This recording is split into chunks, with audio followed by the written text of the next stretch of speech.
जय माता की, जय श्री महाकाल, राधे राधे, कृष्णा कृष्णा, जय श्री कृष्णा। सभी को बुला लेते हैं वीडियो शुरू करने से पहले, ताकि हमारी वीडियो और मैं जो आपको जानकारी देना चाहूँ वो मैं आपको दे सकूँ। ठीक है, तो आप लोग कैसे हो, स्वस्थ रहें, मस्त रहें, महारानी की, भगवती की आप पर कृपा रहे। अब नवरात्रे आने वाले हैं, तो मैं आप सभी को बार बार जागरूक कर रही हूँ कि आप सभी थोड़ा भगवती की तरफ ध्यान दें, पूजा पाठ की तरफ ध्यान दें, क्योंकि ये दिन बड़ी मुश्किल से मिलते हैं। आपको सिद्धियां करनी चाहिए, साधनाएं करनी चाहिए, दैवी शक्तियां प्राप्त करनी चाहिए। जो इनसे निमित्त दिन बने होते हैं उनमें ये स्वतः ही धरती पर आई होती हैं और सभी को ये मतलब कि रिद्धि सिद्धि प्रदान करती है, सिद्धियां प्रदान करती है। आपकी शक्तियां जागृत होती है, जल्दी कुंडली चक्कर जागृत होते हैं जल्दी। तो जैसे मुझे आप लोग क्वेश्चन करते हैं ना, कई आते हैं ऊपर, आप सभी के क्वेश्चन आप कुछ कर लेते हैं, कुछ इंट्यूशन के माध्यम से भी मेरे पास आ जाते हैं जो आप लोगों के दिमाग में चल रहे होते हैं, और आप डर के हमारे मुझसे नहीं पूछ पाते हैं कि दीदी बोलेंगे कि आप ये छोटी छोटी चीज़ें मुझसे पूछते रहते हैं।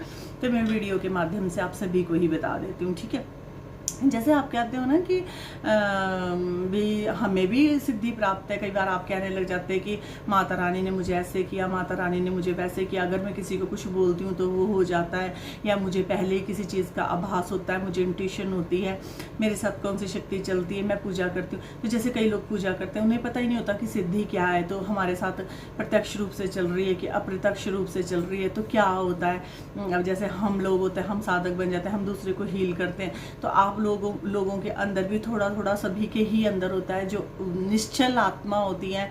किसी का दिल नहीं दुखाती है, किसी को दुख नहीं देती है, चाह करके तो नहीं देती है ना, अनजाने में तो चलो जो मर्जी किसी को हो जाए, कुछ नहीं कह सकते। तो ये फिर उन चीज़ों का होता है कि आप को मतलब कि इन चीज़ों की जानकारी होनी चाहिए। ठीक है, तो मैं आपको ये इस वीडियो के माध्यम से आपको बता रही हूँ कि आप जानें कि प्रत्यक्ष और अप्रत्यक्ष सिद्धि होती है। प्रत्यक्ष सिद्धि जैसे कि हम डायरेक्ट बात कर लेते हैं, अपने देवी देवताओं से डायरेक्ट बात कर लेते हैं हम लोग, तो उसको प्रत्यक्ष सिद्धि बोलते हैं। अप्रत्यक्ष सिद्धि भी होती है, जैसे कि आप लोग जैसे दरबार में बच्चियाँ आ रही हैं, ये आ रही है, तो वो कहती है हमें दीदी हमें पहले ही एहसास हो गया, हमें पहले ही पता चल गया, माता रानी ने इस तरह बात बताई, माता रानी ने उस तरह बात बताई। ठीक है, ये सब बातें तो होती हैं ये, क्योंकि आप लोग अगर मेरे साथ जुड़े हैं तो आपको भी शक्तियाँ प्रदान होती है, यहाँ से ऊर्जा प्रदान होती है, आपको दैवीय कृपा भी प्रदान होती है। ठीक है, और क्या क्या सिम्टम्स होते हैं इसके, क्या क्या होने लग जाता है, जैसे कि आपको पूर्व आभास होने लग जाता है, जीवा पे सरस्वती होती है, आप जो मुख से निकालोगे वह सत्य होने लग जाता है। ठीक है, और जो कुछ भी आप बोलोगे, अच्छा बोलोगे, बुरा बोलोगे, किसी के निमित्त, जैसे पहले ऋषि मुनि होते थे ना, श्राप दे देते थे, कहते थे जा तेरा ऐसा हो जाए, और वो फिर उसको कोई टाल नहीं सकता था, वो पत्थर की लकीर हो जाती थी। वैसे साधक का बोला भी कोई टाल नहीं सकता है, अगर एक बार उसने बोल दिया ना, उसका इष्ट उस काम को करता ही करता है। इसलिए सोच समझ के अपने जीवा पर निरंतर रखना चाहिए। साधकों को तो बहुत ही ज़्यादा रखना चाहिए, जिनके साथ शक्तियाँ चलती है। अगर आप किसी का अच्छा नहीं कर सकते तो उसका बुरा भी ना कीजिए। अगर आपके पास शक्ति है, किसी माध्यम से आपके साथ जुड़ी है, पूर्व जन्म से आपके साथ जुड़ी है, तो आप उसका मिसगाइड नहीं करेंगे, क्योंकि साधक बहुत सोच समझ के परमात्माओं से बनाते हैं। संयम होना चाहिए, मतलब अपने मुख से एक गिले शिकवे एक अलग बात होती है, नाराजगी एक अपनी बात होती है, लेकिन किसी को आप बतौर दिल से श्राप नहीं देंगे, बोलेंगे नहीं इस तरह की जा तेरा ये हो जाए कि हाँ मैं बहुत ही शक्तियाँ रख रही हूँ, या मैं जाए, ऐसा नहीं करना, क्योंकि फिर आप उन अल्फाजों को ले नहीं सकते वापस। ऐसा नहीं करना, कभी किसी के साथ नहीं करना, कोई भी साधक ना करें ऐसा। ठीक है, जिनके निमित्त कोई शक्ति चलती है, जो जग कल्याण करते हैं, वो ना ऐसे बोले, क्योंकि आपको किसी पर्पज और किसी वजह से वो शक्तियाँ दी गई होती है। तो अगर आप उसका गलत प्रयोग करना शुरू कर देते हो तो एक दिन वो आपके पास से चली जाती है। भगवान देख लेते हैं कि ये सही व्यक्ति नहीं है, इसने अपनी जिम्मेवारी को अच्छे से नहीं निभाया है। ठीक है, सबसे बड़ी बात तो ये। फिर और क्या होता है, जैसे कि आपको पूर्व आभास मैंने बता दिया, ये हो गया, जैसे बोला वो सब होने लग जाता है। और क्या होता है, जैसे कि आपको शक्तियाँ नींद के माध्यम में स्वप्न में आकर भी आपके साथ वार्ता करने लगती है, वो अप्रत्यक्ष सिद्धि में आता है। ठीक है, नींद में वार्ता करने लगेगी, आप के वचनों को पूरा करने लग जाएगी। और अगर आप उच्च कोटि की दैवी शक्तियाँ प्राप्त हैं अगर आपको, तो आपकी दुआएं भी कबूल होती है। मीन्स दुआएं बोल सकते हैं इनको, कि जैसे आप बैठे अपने इष्ट के पास, आपने किसी की फ़ोटो दिखाई, किसी की प्रार्थना की और बोला कि ये काम हो जाए, और वो हो गया, तो इसका मतलब कि आपकी दुआएं भी कबूल होती है। ठीक है ना। तो बहुत सी बातें हैं जिसके निमित्त मैं आपको बता रही हूँ। आजकल ना फ़ैन भी चल पड़ा है, डिस्टर्ब करता बीच में। और फिर ये बता रही हूँ, फिर सबसे बड़ी सिम्टम्स आपको क्या होने लग जाते हैं कि आपका ना पूजा पाठ में बड़ा रुझान हो जाता है, पूजा पाठ में मन लगने लगेगा, मंदिरों में जाने के लिए आपका दिल करेगा, आपको भजन संकीर्तन सुनना बहुत अच्छा लगेगा, आपको भजन सुनते सुनते आंखों में आंसू आ जाएंगे, झटके आएंगे, शरीर में कंपन होएगा, ऐसा शिवरिंग होएगी, आपको रोंगटे खड़े होंगे आपके बदन में, वो सब होएगा। और जब आप भगवान की भक्ति करने के लिए बैठोगे, आपका दिल नहीं करेगा वहाँ से उठने के लिए, थोड़ी देर बाद जल्दी ध्यान लग जाएगा आपका, 10 मिनट के बाद आपका ध्यान लग जाएगा और आप प्रभु के पास से जाना ही नहीं चाहोगे। आपका मन करेगा कि मैं एक और बैठ जाऊँ, थोड़ी देर और बैठ जाऊँ। स्वतः ही 3 या 4 बजे आपकी आँख खुलनी शुरू हो जाएगी। जो आपके ऊपर जिस इष्ट की कृपा है वो आपको आ करके उठाएंगे कि आप अगर जाप करती हैं या करते हो, अगर आप उस टाइम जाप करते हो तो आपके इष्ट की भी शक्ति बढ़ती है। कहते हैं ना कि अगर शिष्य अच्छे हो जाए, शिष्य अच्छे जाप करते हैं तो गुरु भी पावरफुल बनता है। ठीक है। और अगर आप जाप नहीं करते हो और शिष्य गुरु धारण करने के बाद, मैं बहुत कम गुरु धारण करवाती हूँ, बहुत कम, मैं बहुत सोच करके नियमित 10 बार महारानी से पूछ के तब गुरु दीक्षा देती हूँ। ठीक है। तो मैं आपको बात बताती हूँ, अगर आपका गुरु शिष्य गलत कार्य करता है या गलत राह पे चलता है तो उसका सारा भुगतान आपके गुरु पर आता है। गुरु पे सारे कष्ट आते हैं आपके। और गुरु होता ही इसलिए कि जब भी आप समस्या में हो, अपने गुरु मंत्र का जाप करें तो आपकी गुरु की आत्मा, गुरु की शक्ति आपके पास पहुंचेगी और आपको उस संकट से निकालती है। वो सारा भार आपके गुरु पर आता है। ठीक है ना। तो मुझे नहीं ऐसी पॉपुलैरिटी चाहिए, मुझे अगर उस तक वो लगता है कोई तो मैं करवाती हूँ, ऐसा नहीं है मैंने नहीं दिए हैं गुरु दीक्षा।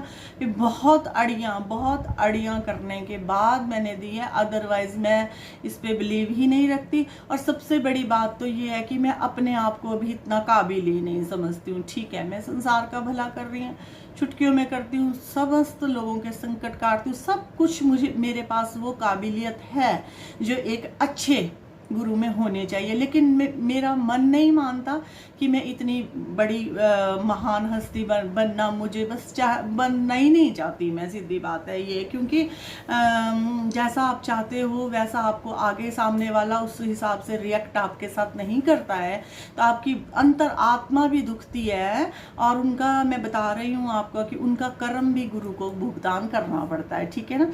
तो गुरु दीक्षा कोई लड्डू और प्रसाद नहीं है कि तू भी ले ले, तू भी ले ले, तू भी ले ले और खा ले, और खा करके फिर पेट दर्द होए, अपने भी करें और हमारे भी करें। ठीक है। तो ये सब मैं नहीं चाहती हूँ, मैं नहीं करती हूँ। ठीक है। तो इसीलिए मेरी दरबार में बच्चियाँ इतने सालों से जुड़ी हुई हैं, 4-4, 5-5 साल से जुड़ी हैं। गुरु क्या, वो गुरु से भी ज़्यादा मुझे मानती है, सम्मान देती है। इवन कि मैं यही कह देती हूँ कि माँ भगवती का रूप ही मानती है।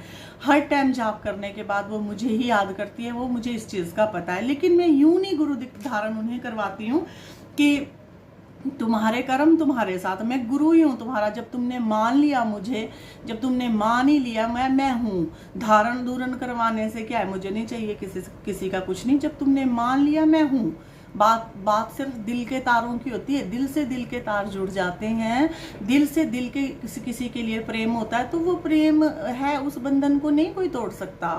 कोई आप खुद स्वयं भी तोड़ना चाहेंगे ना, तब भी आप उसको नहीं तोड़ सकते। तो ये दिलों के तार होते हैं, प्रभु के तार होते हैं। अब हाँ, मुझे कृपा है भगवती की, ठीक है, दुनिया जानती है।